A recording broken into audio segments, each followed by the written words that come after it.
Health and a tobacco control certification from John Hopkins University. Trained by United Nations Office on Drugs and Crime in the prevention and treatment of drug use disorders, Dr. Khurana is a master trainer with expertise in building the capacity of medical professionals in tobacco cessation. She also trains law enforcement professionals on national tobacco regulations and frequently speaks at leading Indian universities to raise awareness on tobacco control and public health. We welcome you, ma'am, to the panel discussion. Thank you so much. Next up, our esteemed panelist, we have Dr. Sumedha Kushwaha with us. Dr. Sumedha Kushwaha is a Ph.D. scholar in population health sciences at Temerty Faculty of Medicine, University of Toronto. She holds a BDS and MDS in public health dentistry and is deeply engaged in research, training, and community health innovation. She currently serves as a professor at the Longo Faculty of Business, Humber College, and as a research assistant at the Center for Addiction and Mental Health, working with the Ontario Tobacco Research Unit. In addition, she is the program director at Community Support Services Brampton. Dr. Kushwaha is the founder of the Global Initiative for Public Health and Innovation, that is GIFI, which we all are associated with, a public health consultancy based in Canada.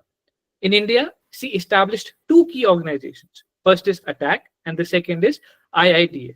Her contributions have been recognized through scholarships and fellowships from various prestigious institutions, including the WHO, John Hopkins Bloomberg School of Public Health, Government of India, Bears Fund, and Pfizer, amongst others. We welcome you, Dr. Sumedha, to the panel discussion. Thank you, sir. Next, we have Dr. Bala Bhargav Parvatham, who is a dedicated smoking cessation advisor and a public health expert with a BDS and a master's in public health and health promotion from Swansea University, UK.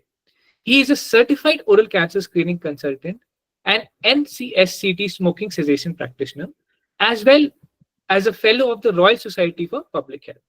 With significant expertise in tobacco control, cancer prevention, and health promotion, Dr. Bala Bhargav integrates his clinical and public health knowledge to lead smoking cessation initiatives in the UK, helping individuals quit smoking through evidence-based strategies under SWAP to Stop and Smoke-Free England 2030 projects. His passion for public health drives impactful collaborations, educational outreach, and the development of community health programs aimed at improving overall public health outcomes. We welcome you, Dr. Bala, to the panel discussion. Thank you so much, sir. Before we start the panel discussion, I think another shout out goes to our strategic partner, Dr. Mohita Chadha, who has helped immensely in bringing this panel discussion to fruition. Thanks a lot, Dr. Mohita. Thank you, sir. Before we start the panel discussion, I would request all the panelists if they could give us permission to record this meeting so that it can be shared on Instagram and other social media handles. Sure. Thank you. We'll just start recording the meeting. Now, coming to the panel discussion. So, this is what we all were looking forward to. First up, we have a question for Dr. Sumedha Kushwaha. Ma'am, we have been very much associated with you since the past 3 years.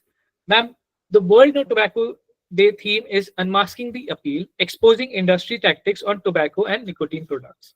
So we have a very simple question for you. You need to explain to our students that what are these tactics in reality and how do tobacco companies try to fool the people? Thank you, Dr. Sahil. I like it. I like the way you said it's a simple question. But just for students to understand what is tobacco industry, what are we referring to?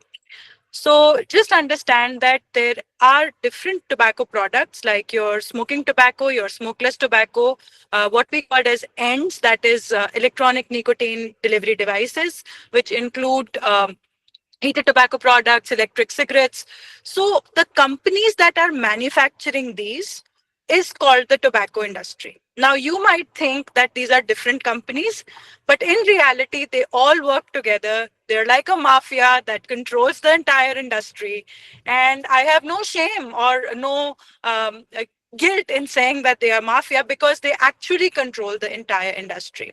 Now, why are we saying that these are tactics? Because the entire world knows. The Surgeon's General report came and it showed that tobacco was related to cancer. And after that, there was a lot of research and international funding in this space. Even after we have proven that tobacco causes cancer and a host of other diseases, we are not able to control that. Why do you think that happens? This is what is tobacco industry tactics that we are referring to. And the theme for this year is for youth and adolescents, because the tobacco industry wants you to start young. There, I don't know if you can take a guess even, but I was just telling this for another panel that their marketing in some countries is at 3 feet. Who does marketing at 3 feet? You know, you want billboards, you want banners, you want signs, but they want the attention of a child who is 3 feet in height. So imagine how young are they targeting our kids. Number two, the WHO, the entire FCTC convention, I mean, that was formed, 192 signatories were there. India was one of the signatories. And we said, okay, we are going to ban some products like gutka. We banned electronic nicotine devices. We said that we are going to have plain packaging that you see on your cigarette packet, that a part of that is covered with health warnings. We did all of that. Yet we are not successful. Yet you can go out, buy a cigarette. Yet if you are 18 years or younger than that, you can buy a cigarette, right? So we are not effective. And the industry works in different ways to gather your attention. And, yesterday also we were talking that vaping is one of the things. And in India and rural countries, be it like flavors, be it the flashy pouches, be it surrogate marketing, like they are selling you elaichi. They are not selling you pan parag. They are not selling you pan masala. So this is surrogate marketing, and these are tobacco industry tactics. They want to target our youth so that you get addicted earlier, or your patients get addicted earlier. And once you get addicted, then people like Bala, myself, Nishant sir, Shweta, we are all helping people quit. So their task is done, and then comes our task. So I hope, Sahil sir, I'm able to just in simple language explain what tobacco industry tactics are. Definitely, Dr. Sumedha. I think at the teacher level, we are just focusing on tobacco cessation. So this panel discussion was an excellent opportunity for me to expose the students to something known as tactics used by the tobacco industry. So thank you very much. My next question is directed towards Dr. Shweta Khurana, ma'am. Ma'am, the first part of the question is for our students. So, ma'am, could you please briefly describe your role as the District Tobacco and Narcotics Control Officer? And how do you collaborate with healthcare professionals, especially dentists, in tobacco control initiatives? And in light of this year's World No Tobacco Day theme, how do dental professionals play a stronger role in protecting children and youth from tobacco industry influence and promote tobacco-free lifestyles? Thank you, Sahil, for the question. It is a very long-ended question. I hope I do justice to the answer. So, starting with the first part, you've asked me what is my role as a District Tobacco and Narcotics Control Officer. The title itself is quite explanatory. I'm trying to control substance abuse within the district over here. So primarily my role is of monitoring the compliance of both Cigarette and Other Tobacco Products Act and Prohibition of Electronic Cigarettes Act in my district. Along with that, as any program, the key program highlights are always IEC campaigns, that is information education campaigns. Second comes where we try to help people who are addicted to the substance to move them towards the addiction process. And thirdly, like I told you, the monitoring and the compliance and the implementation of the laws that control the products or prohibit the products from being sold to adolescents or teenagers or people under the age of 18 years old. Apart from that, we also do a lot of licensing and coordination and a sort of bridge making with the administration and departments other than health, such as education, or you have the Panchayati Raj institutions or the Krishi Vibhag, the people who are responsible for farming in the district. So sort of trying to make a bridge amongst all of the departments, because we need all the stakeholders joining hands when we are talking about substance abuse, particularly tobacco. It is so ingrained in our culture. It is so one of the oldest substances that I think people are using. So it's very important that every stakeholder is involved in it, whether it is your health department, education department, or the administration.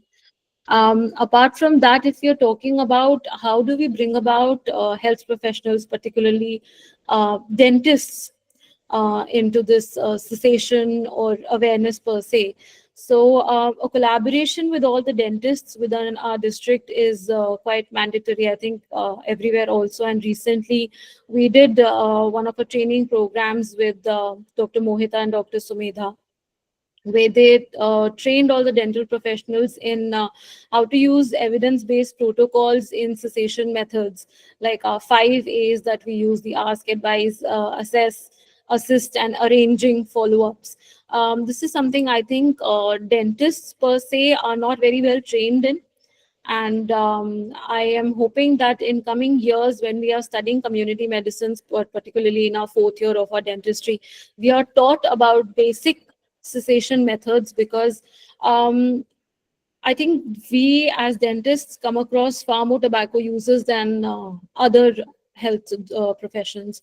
Also, integrating cessation counseling into routine dental checkups becomes very mandatory, because we are the people as dentists who are able to first detect any sort of oral changes, which is generally seen with tobacco use, whether it is smoking forms or smokeless forms of tobacco. Recently, also, I want to quote a recent study in which the success quit rate in Uttar Pradesh was seen to be about 57%, where counseling was taken place via the dental setups over here. So I think they play a very important role as dentists in cessation methods. Well, thank you, ma'am. Having a success rate of 57% seems to be quite phenomenal.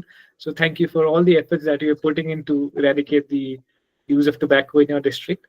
My next question is directed towards Dr. Bala. So, Dr. Bala, your career spans both clinical dentistry in India and public health practice in the UK. Can you share how your dental background influences your work in tobacco cessation today? Thank you so much sir, for this question. My journey from clinical dentistry in India to public health in the UK has not only been transformative, it also been a complement journey for me. And being as a dentist in India, I had the privilege to witness the first-hand consequences of tobacco use, just like leukoplakia, oral cancers, or periodontal diseases. And these cases not only made me ignore it is impossible to ignore the conditions, but also it's the earlier opportunities that we missed them to guide not only for the uh, later stages, but also earlier interventions. This realization fueled me to transform into a public health or pursue my public health masters in the UK. Now I work as a smoking cessation advisor in the UK. Here, I not only use my behavioral science knowledge, but also use my clinical knowledge, which I gained through dentistry. So I tell my patients that smoking not only affect your lungs, but also affect your gums, bone health, healing, and implant success. And these oral systematic connections often resonate strongly with my clients. And being dentist very costly in the UK, I also use that factor to motivate my clients to quit smoking. All right, thank you very much, Bala. Next up, I would like to ask Dr. Nishant Mehta a very important question as we are educators in India. Sir, how can dental schools better align their curriculum to prepare students for roles as public health advocates, particularly in tobacco cessation? Hi, Sahil. So to answer this question, I would like to break it into 3 parts. I think first and foremost first of all, it is a very relevant question, because even I feel back my UG days, I was not trained enough. If I were to tell patients how to quit tobacco, why it is important to quit tobacco. Just I had one word to say, tell them that you'll get oral cancer, you quit. But it was not relevant to all of them. Some might be younger, maybe a 20 years old patient. Some might be into 50s. So for all of them, there was one answer to me, that you might get oral cancer. So I think I was not very aware, and at the same time, I was not well trained. So I'll break this question into 3 parts. So first, at the curriculum level or the academics level, I think our textbooks itself should thoroughly present to children what are the harms, how to deal with tobacco, what are the society level implications tobacco has, then how to perform behavioral counseling, how to perform pharmacotherapy, because there in these areas behavioral counseling we are lacking. We just know 5A as part of maybe MCQs, but we do not go deep into that. So 5As, 5Rs, relapse, what is there if patient goes into relapse, then pharmacotherapy, how much are we allowed to do? So that all things I think we should be these should be covered as part of the academics. Then practical things, I think at present all the 311 dental colleges, around 311, I think the number is correct, so have in tobacco cessation centers. So at those tobacco cessation centers, maybe with the oral medicine guys or the public health dentist guys, so those dental graduates or the interns should be given real-time exposure, how to deal with patients, what they learn in the textbook and how to implement them. And similarly, through the outreach program that you are best taking care of. So during that programs, I think those students can be given real-time experience. Then third thing, I think research, which is lacking among our dental graduates about tobacco. They are into the epidemiology, like what is the current dental caries status, what is the association of this caries with that, all those things, just the basic prevalence data or the cross-sectional studies we are into. So we should go deeper into tobacco and kind of implementation research or very basic research also for tobacco, I would say would work. So all these three things I think should be brought in together to make a responsible dental graduate who is well versed and thorough with how to deal patients with tobacco. Thank So you, that sir. Thank you, sir. I think these changes should be now done in the dental curriculum. Now, coming from the dental curriculum, it's time to ask Dr. Sumedha. Ma'am, what advice would you give a dental student who wants to start a grassroots awareness initiative but does not know where to begin regarding tobacco cessation? Grassroots level awareness, you're saying? Yes, grassroots level awareness regarding tobacco cessation. But like they do not know how to start. It is us who push them. That look, this is what it is.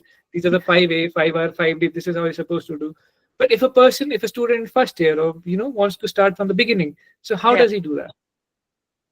Most amazing. I think public health dentistry, even before that, I think when we start oral pathology, Dr. Sahil, we start reading about the precancerous and cancerous lesions, and I think the books are very informative that this is tobacco. It starts there.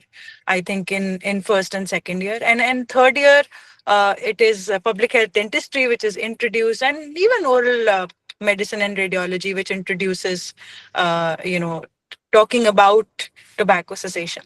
But I think the practical aspect is missing. As Dr. Nishant said, what do you tell the patient? There is fear inculcated. तुम नहीं छोड़ोगे तो तुमको cancer हो जाएगा. I mean, sir, तो अभी भी मतलब I think today also in the departments आप तीसरी बात करते क्या हो? So I think the thing, sir, is to have a structured approach to counseling. And certainly relapse ki baat kari. So I think there are phases of taking up tobacco. There are phases of quitting tobacco. Secondly, in my experience, I've counseled about 7 to 10,000 patients. No, there is no fit scheme. There is no fixed scheme.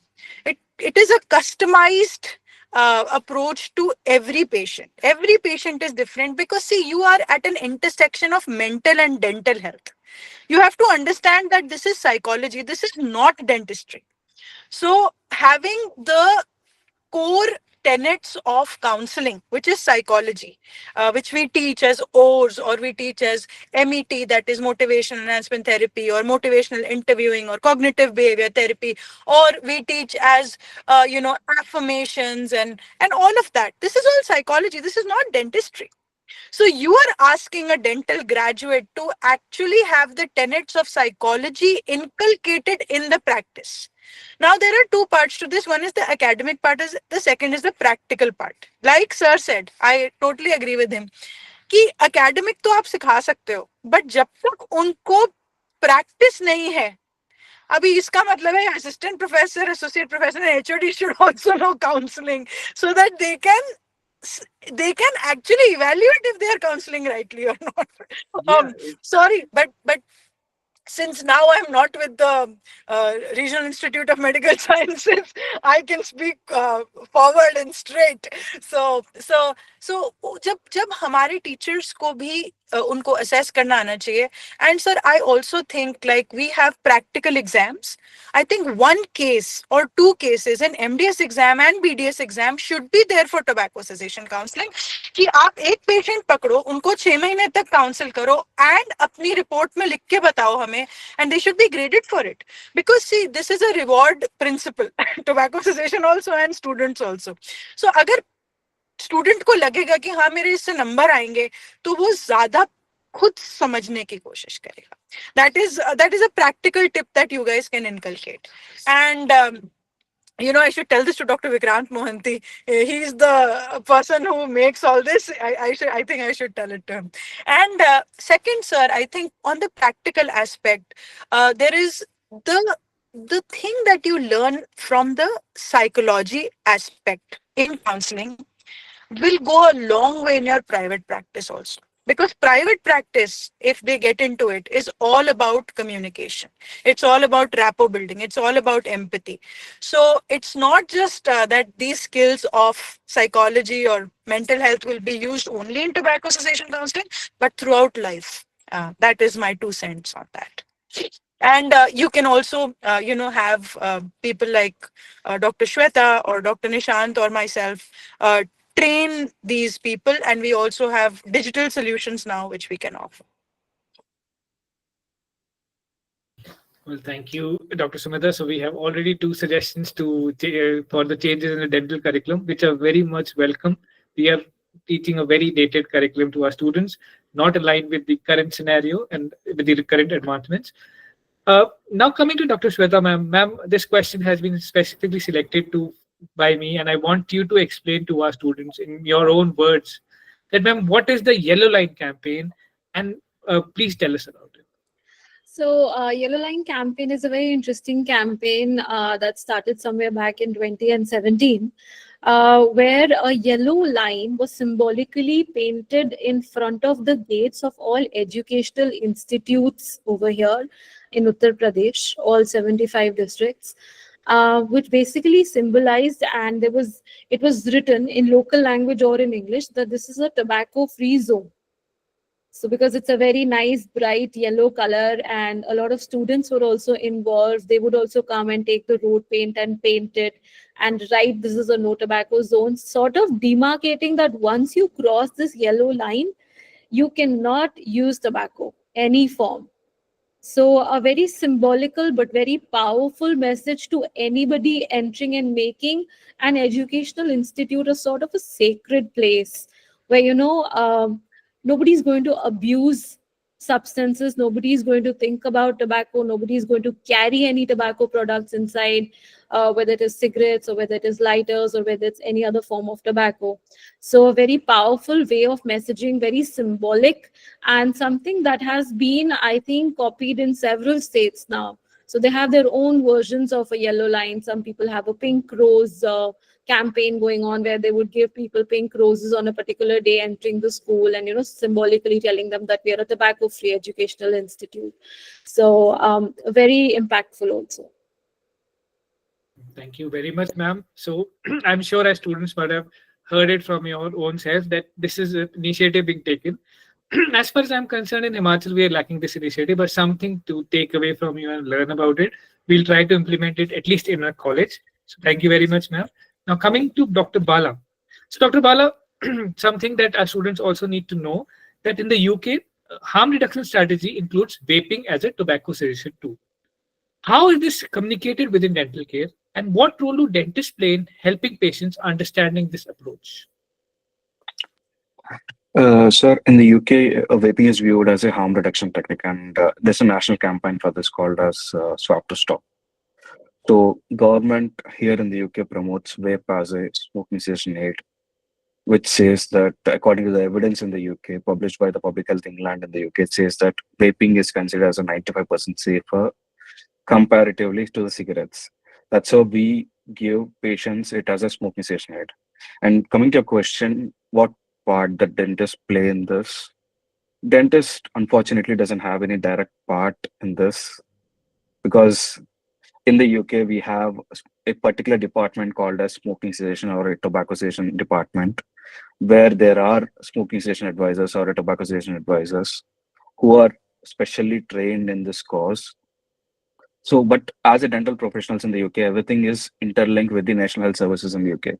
So once any patient visited a dental clinic and during the clinical history, if the dentist asks them if they are smoking cigarettes and if they are interested in quitting smoking, we also follow the 5A system, which is in the UK we call it as a very brief advice. So we ask them if they are interested in quitting smoking, and if they say yes to it, they are automatically referred to a local stop smoking service based on the local postcode or a pin code. So every local pin code is associated with some sort of stop smoking service in the UK. So this stop smoking service directly gains their contact through the unanimous system we have here. So then it's a consent given by the client. So we contact the client and we arrange a flexible appointments with them. And dentists also play a pivotal role in reinforcing the message when patients come with any sort of gum diseases, periodontal issues. Because due to the longer wait of seeing a dentist here, they also promote tobacco cessation, because if they are smoking, they want the patient to quit smoking before any periodontal surgery or implant in the UK. That's a mandatory thing in the UK. Well, thank you very much. Something for our students to learn and see that how things are being done at the far end of the globe. So thank you very much. Next, we come to Dr. Nishant Mehta, sir. Sir, it's time for you to address our students and tell them that what are the successful collaborations between the Ministry of Health and dental institutions that have been done in advancing tobacco cessation programs? So as far as this question is concerned, so I think many active collaborations and participations to and fro between the ministry and the dental institutions through the DSI is going on, DCI. But I would here quote only two successful stories which have been implemented widely. First, after the persuasion from the ministry, because they were feeling that at the national level through the NTCP that just having one national district tobacco cessation center in each district is not sufficient. So what could be done? So they brought in dentists from all over the country through the dental college existing in the country. So there are, as you all know, there are more than 300 dental colleges. And what a brilliant idea it was that back in 2015 or 16, I think I was that time with the ministry itself under the National Oral Health Program. So that time we had many meetings with the DCI and we persuaded them. Then DCI agreed, then it was made mandatory that all the dental colleges in the country should have an active tobacco cessation center. And still date, it is being implemented, I think, very nicely under the two departments. I think it is with the public health dentistry department and the oral medicine and radiology department. Other, I think, which is a very recent after the COVID or just during the COVID time, that ministry has opened 3 national resource centers. One, as I told with us, is about the oral health care of children and elderly, where we indirectly deal with tobacco through the awareness programs in the children. Then second, I would say, is the OPMD, prevention and oral cancer, early oral diseases detection with the Lady Hardinge College. So they are into prevention of oral cancers and early detection of OPMDs and oral cancer. And third most relevant, which Dr. Sumedha also told, is with Dr. Vikrant Monti at MAIDS, which is the National Resource Center for Prevention and Control of Tobacco-related tobacco cessation or tobacco control. So these National Resource Center under the National Oral Health Program, I would say a successful story, because directly now the dentists are in line with the National Tobacco Control Program. They are integrating nicely. So direction is one for the entire ministry. They say NTCB professionals, medical professionals, and the dental professionals in line, and taking our help in bringing tobacco control a reality. So yes, the collaborations are going on. Well, thank you, sir. And I'm sure these collaborations have been making a very good impact in the community, and we need to make a greater impact as to what is going on. Thank you, sir. Next, again, this question is for Shweta, Khurana, ma'am. Ma'am, so we'll talk about the CODPA, and I hope that my final years know about it. So we've been discussing this in our clinics.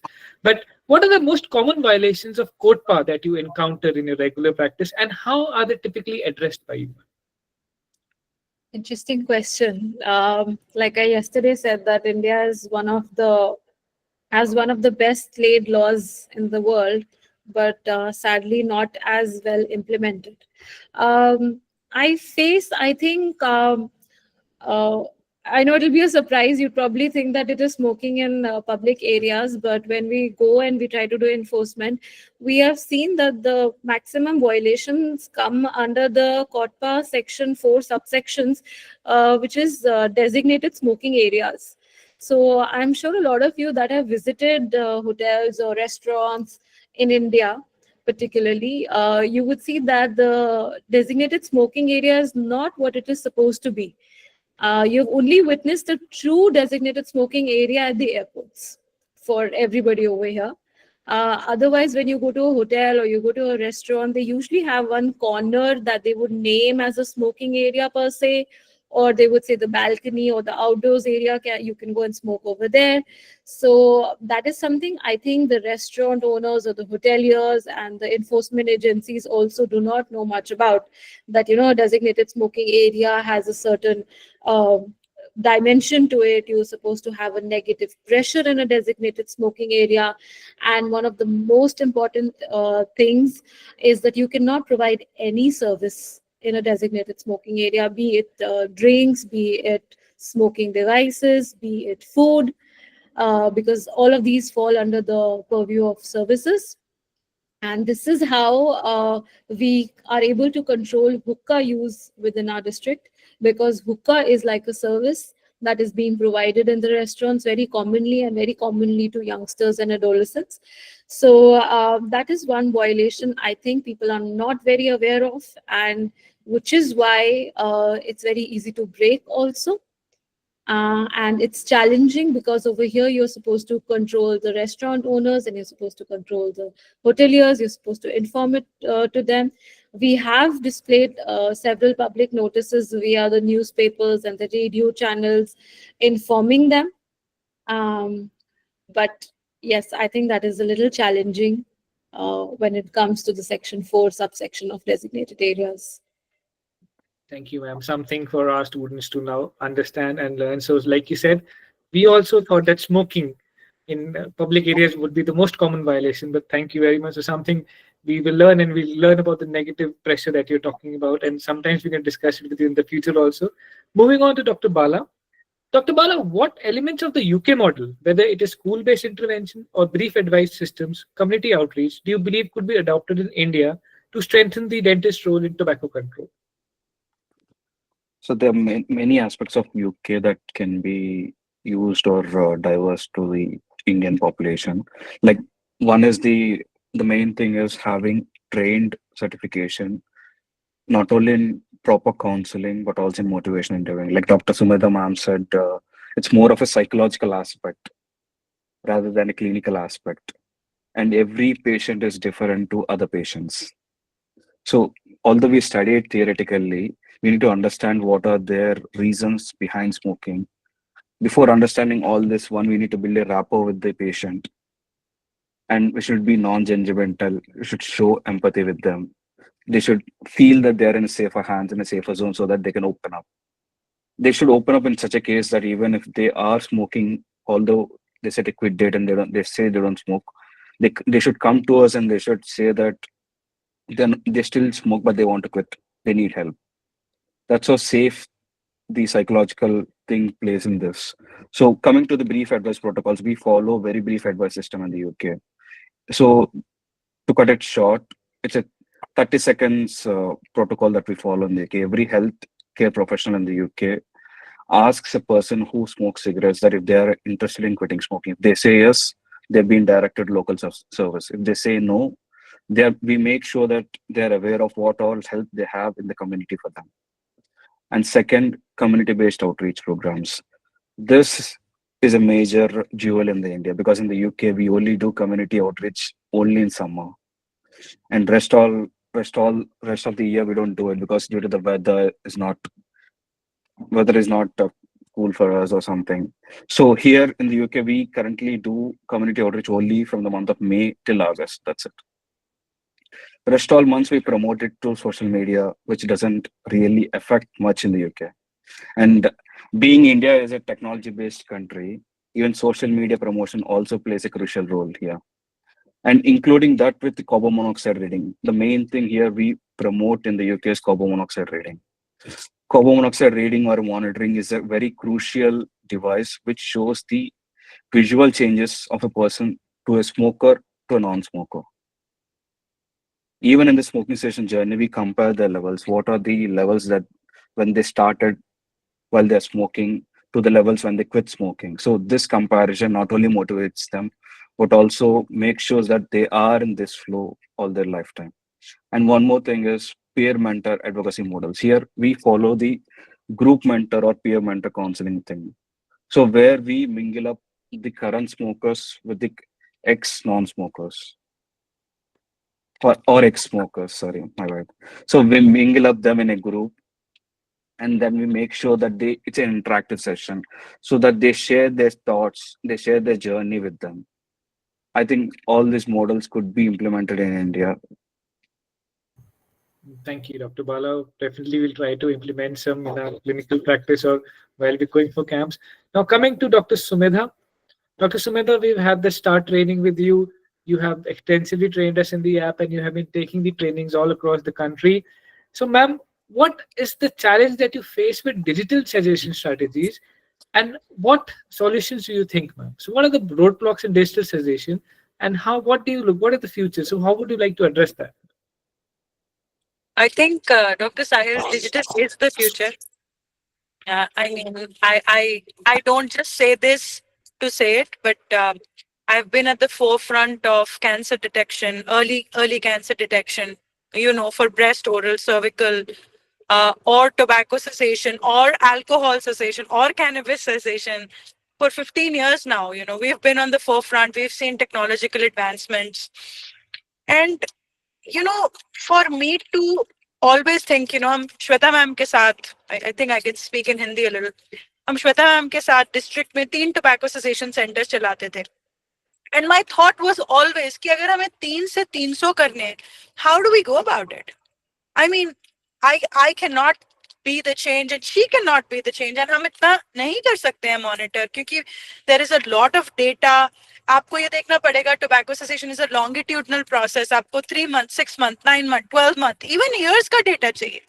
So digital is the process. Although जब मैंने काम start किया था, तो I was with Atal Incubation Center and and also the PricewaterhouseCoopers, and they suggested build a technology for smokers. And जब हमने actually search किया, there is a lot of technology for smokers. Lot of technology. I mean, there are thousands of apps. Mohita knows that. We've done a scoping review on that. And we know that there are thousands of apps for smokers. And when we flipped the switch and we said, what is there for health professionals?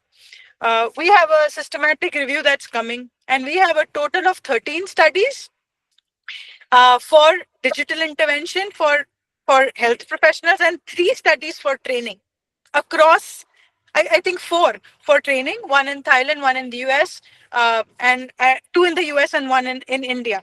So you have to see the gap in the market.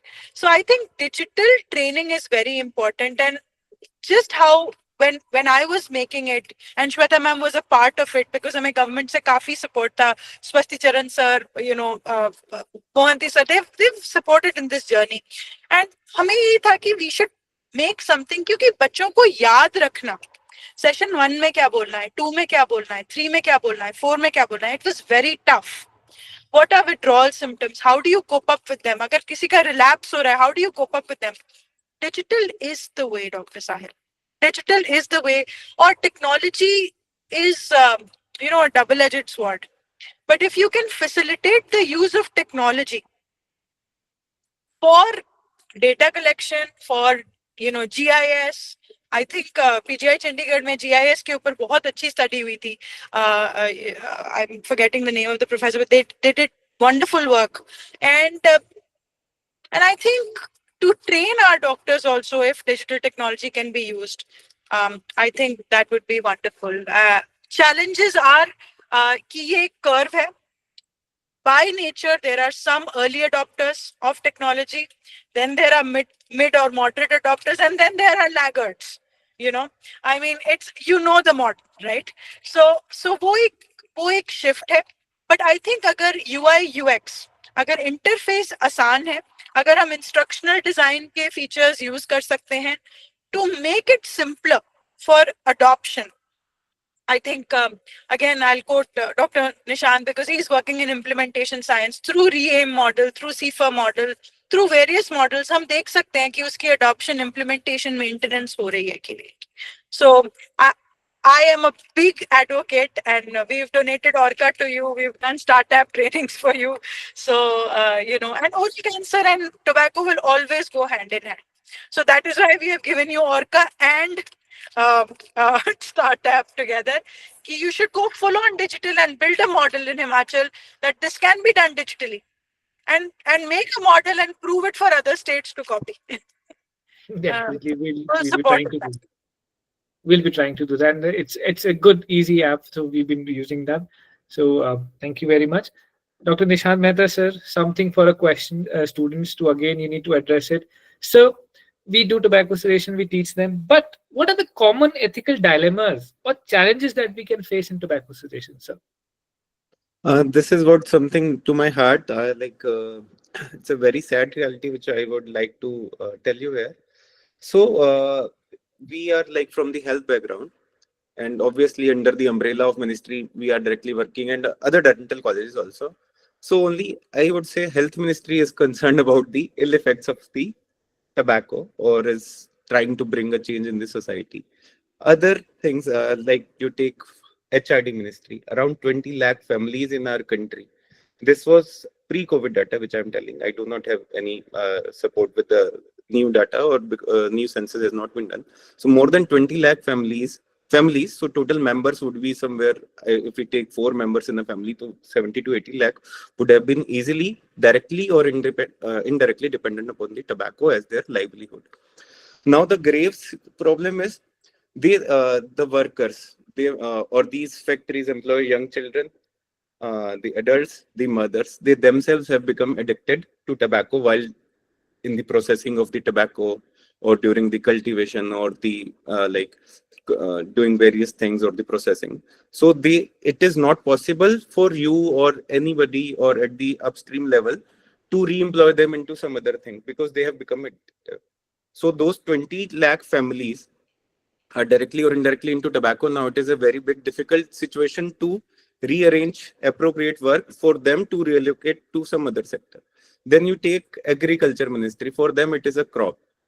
So they take it as a crop. So you cannot do anything literally, because in India, if something is crop and related to farmers or the livelihood, you really cannot do. So finance ministry, HRD ministry, agriculture ministry, all are pro tobacco, I would say, or supporting tobacco in if not directly, then indirectly. So it is the health ministry only, and you see those families also do not want to change themselves to some other sector. So it is a very ethical situation. So but somehow very small steps we have to take, and bring in minute changes, so that a sea can be built. It is not built in a day. So I think we are going in direction. We cannot really do anything.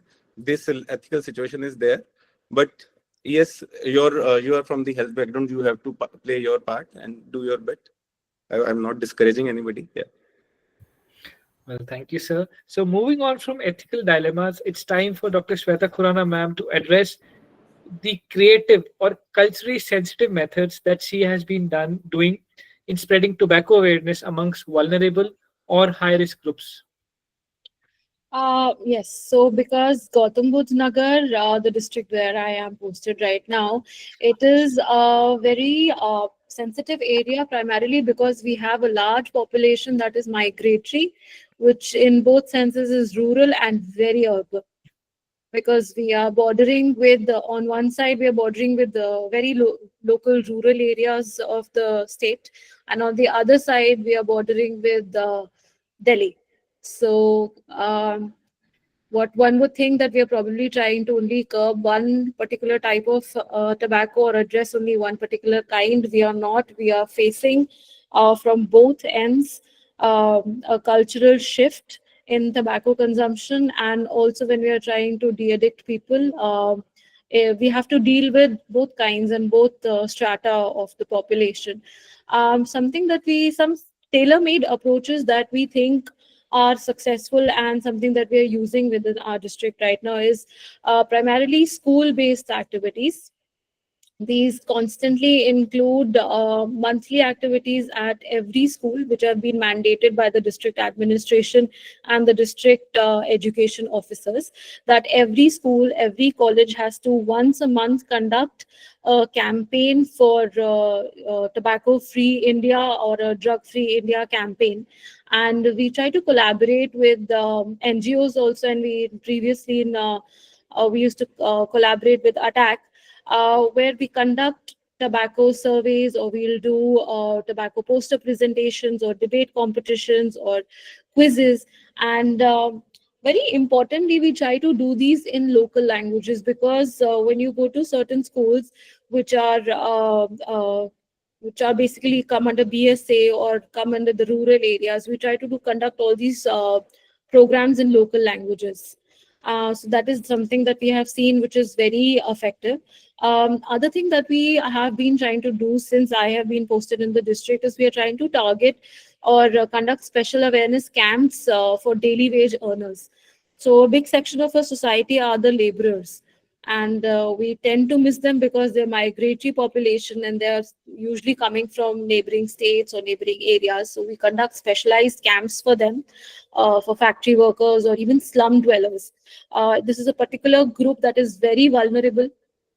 It does not have any access to any education or any, even for that matter, very dedicated health facilities.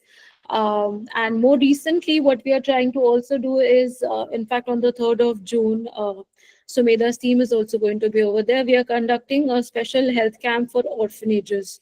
Again, another strata of the society that I think is overlooked, because most of the kids over here are orphans. They do not have access to proper education or a parental guidance or any other form of guidance. So we are trying to organize dedicated camps for them, where we hold counseling sessions and we hold awareness activities for them also.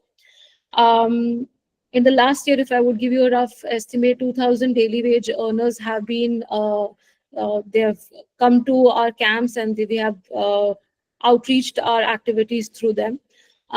Then we are also using community or visual messagings or radio. We use community radio systems a lot, because on GB Nagar, we have seen that educational institutes have community radios in their institutes, which is very interesting. And whatever area or whatever public that they cater to, we make sure that we give a public message almost every fortnight or every month over there. We develop a lot of IEC campaigns, because I know the ministry does provide us with a lot, but we think that tailor-made IEC is very effective.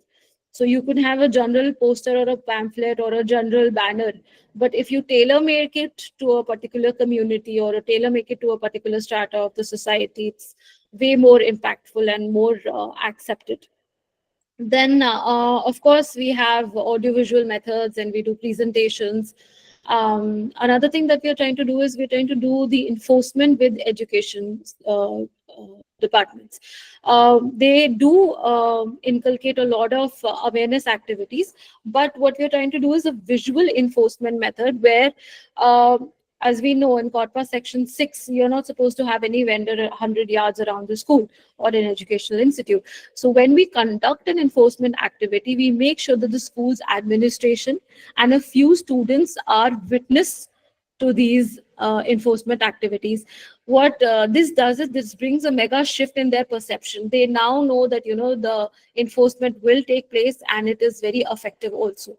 So I think these are some things that are they find relatable, whether it is the department, whether it is the enforcement department, or whether it is the education department. And lastly, what we also try to do is, I know our police department and enforcement agencies seem very unapproachable, but we try to arrange health talks, particularly tobacco cessation or tobacco awareness talks, via the police people. So they invite ACPs, DCPs, higher ranking police officials to go to these institutes and give a talk, which is again what we have found is very impactful, because students love to hear from somebody at a state of authority, and they sort of relate with people in uniform a lot, and the respect is a lot, and they want to listen to them. So these are some things that we have found that targeting in adolescents and students has been very impactful. Again, ma'am, wonderful initiatives, something that we also need to do in our practice. And, Himachal is lacking in a lot of things. So we can talk about it some other time, ma'am, or take a lot of cues from you. Now, moving forward, Dr. Bala, another favorite question for the students, I guess. So, if a student wanted to become a certified tobacco cessation counselor in the future, what would be your advice on the skills and certifications they need to pursue, especially from an international perspective? So, we need you to tell us that how internationally they can gain like fame and recognition in tobacco cessation, how they can make an impact just like you are doing in the UK. So how our students can be motivated towards the same? So for any aspiring dental professionals or dental students, I recommend a three-pronged approach. One is a clinical competency, behavioral science, as well as a public health understanding. So from the digital health point of aspect, I would like to make point of the initiative started by Dr. Sumedha ma'am, the START app. This plays a really crucial role in training healthcare professionals, not only in motivational interviewing, but also evidence-based training. Apart from this, there are a couple of certifications from the very recognized international universities like John Hopkins University, and also from the UK called as NCSCT certification. These gives an hands-on experience for them to look at like what is tobacco cessation, how to counsel someone, what are the behavior techniques they use. Apart from this, there are a couple of online certifications that I would encourage everyone to use, like motivation interview and techniques or behavior counseling, or there are a few online diplomas or postgraduate diplomas, which I personally did out of my passion. One is in psychology and behavioral counseling. Apart from this, there are multiple global engagement platforms through LinkedIn or through some blogs or forums where people across the globe share their expertise in tobacco cessation. I would encourage every dentist to be interactive in these sessions, learn from them, attend these webinars or refreshing sessions, and gain some real world experience. Thank you very much, Dr. Bala. Coming to Dr. Nishant Mehta now, sir. So, what are there any existing policies or plans to involve dental professionals more actively in the community level tobacco cessation efforts? And, sir, do you see that there is a problem in the integration of the tobacco cessation centers established in medical colleges as well as dental colleges? And are they able to collaborate together, or is data being replicated or duplicated for that matter? So I think I have one question, one answer for all both the questions. So this is a very good thing, and I'm very glad to tell you that under the operational guidelines of the National Tobacco Control Program, the dental institutions have been given a very, very important role, and they have been included as the tobacco cessation. All the dental colleges, which we are having 311 approximately the tobacco cessation centers under the operational guidelines of NTCP, those have been included as a certified tobacco cessation center. So this, I think, integration, which is a meaningful integration with the NTCP and the National Oral Health Program, or the DCI, I would say more appropriately. And another thing is, you see many NTCP run tobacco cessation centers in many districts around the country. So many of the places, I would say rather most of the places, dentists, particularly oral maxillofacial surgeons, are being part of those tobacco cessation centers directly or indirectly as in referral chain, as part of the referral chain. So I would say yes, under the policies and schemes of the ministry, and if we talk at the national level, so dental colleges and dentists are being given due recognition. Yes, I think I would have answered. Thank you, sir. Thank you very much. Now coming to Dr. Sumedha. Ma'am, two things. First, how can a dental student build confidence in discussing a sensitive topic like tobacco cessation? As ma'am, And also, ma'am, what are the common barriers that a dentist will face while providing tobacco cessation to the population? Thank you, Dr. Sahil, for that question. And that brings me back to the tenets that Bala was saying, that as a dental professional, you are in the power position. You are the caregiver. So there is not I would say, you are a little above the patient. You're in the place of power. And with great power comes great responsibility. So that's what Spider-Man said.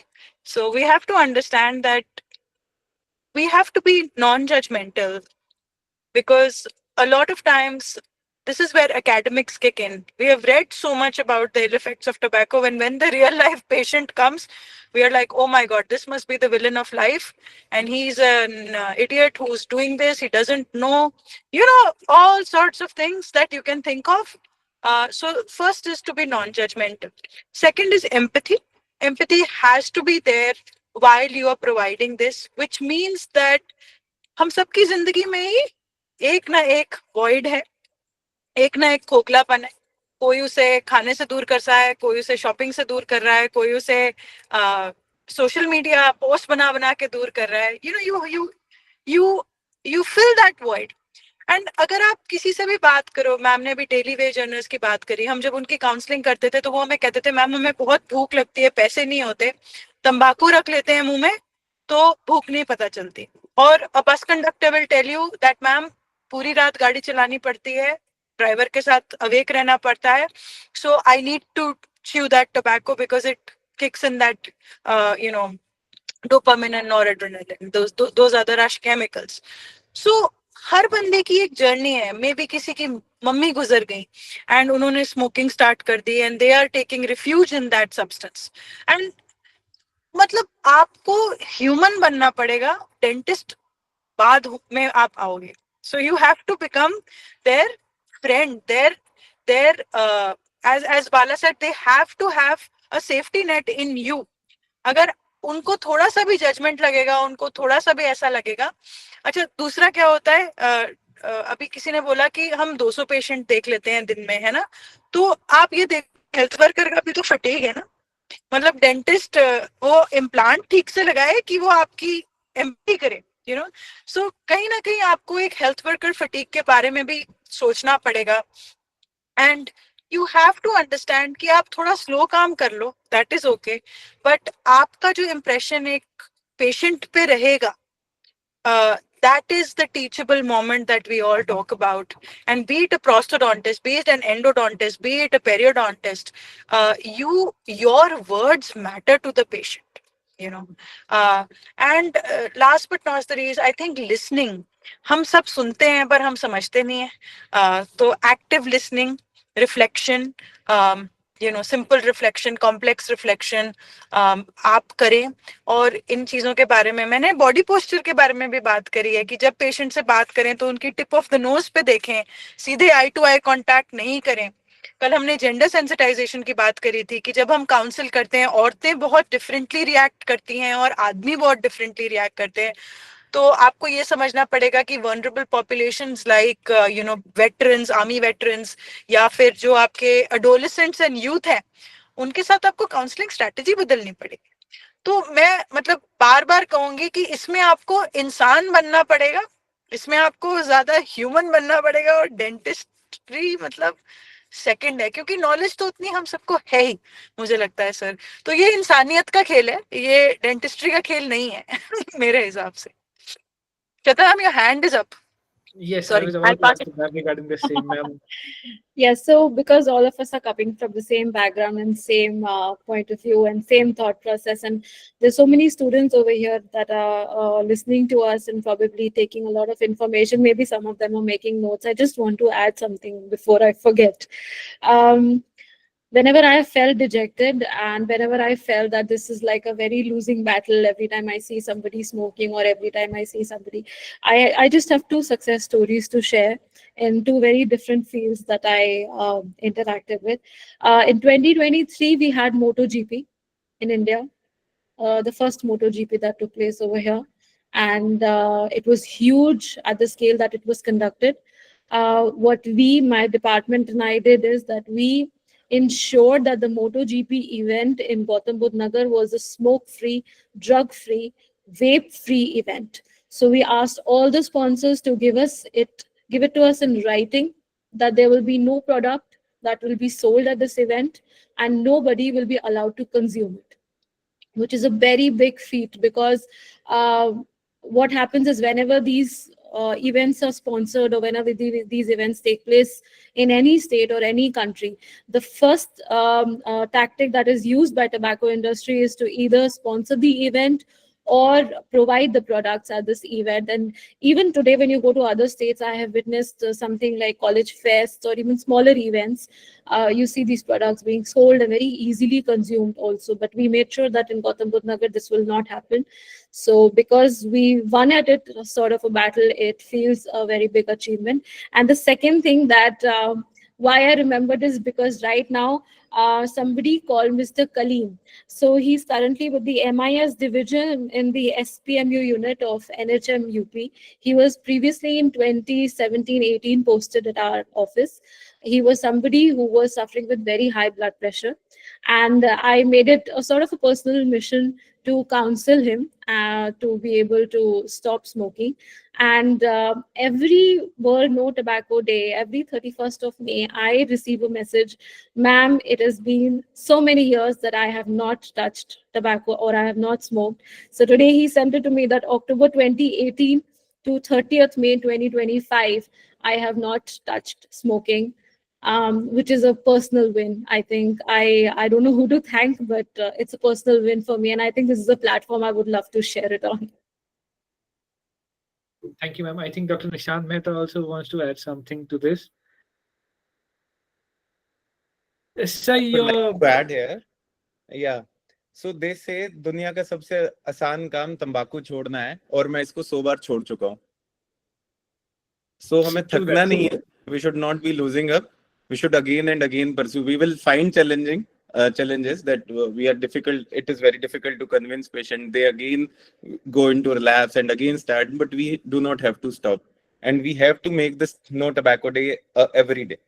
Like this No Tobacco Day celebration we are doing on 31st, we have to take it into our hearts, and we have to be on a Mission Impossible kind of pace where every day is a No Tobacco Day. So we should not have to stop ourselves, and we should be as Dr. Sumedha was saying that we should be empathetic. I would also add we should be compassionate, that within our own best, whatever we can do within our limits, our infrastructure, our constraints. So we should be doing everything whatever I can do. So we should be compassionate also, along with being empathetic. Thank you very much, sir. And we are almost to the end of our session. Dr. Bala, any concluding remarks from your end? There's nothing concluding, sir, but I just want to tell that one of my personal experience, just like Dr. Shweta ma'am shared, recently, just yesterday, when I was closing my work yesterday, one of my patient, he had been smoking cocaine and spice for last 20 years, and he have successfully quit it 1 year back. Since 1 year, he's struggling to quit only tobacco. So it's that hard. And I've seen people, I work in a drug and alcohol service. So I've seen people who are successful in quitting all sort of drugs, all sort of addictions, but then they struggle in quitting tobacco. Tobacco addiction is that harmful, yet we being trained public health professionals or smoking cessation advisors or a dentist, we need to understand not every person is same to other person. We need to tailor the approaches. Not every story is a success story. But then at some point, we need to make sure that they'll quit smoking, and we need to be supportive in all this process. Well, thank you, Dr. Bala. Really inspiring stories by our panelists. And that is why in the beginning I said that it is an excellent opportunity for our students to emulate the panelists that we have in front of us. Thank you very much for this wonderful panel discussion. I don't think any question has been posted by our students, but I think we ourselves framed the questions in such a way that most of the questions would have been answered. So thank you very much, respected panelists, for being a part of this panel discussion. We are really grateful to you. And if there's anything that we can collaborate on, or if you're ever in Himachal Pradesh, please do let us know. This is an online session. We would like to have an offline session with you, with our students. So please do remember us. And thank you very much for this wonderful panel discussion. Thank you. And we'll be sharing the certificate soon with all the panelists. Thank you. Thank you Thank so you. much. Thank you. Thank you. Thank you, sir.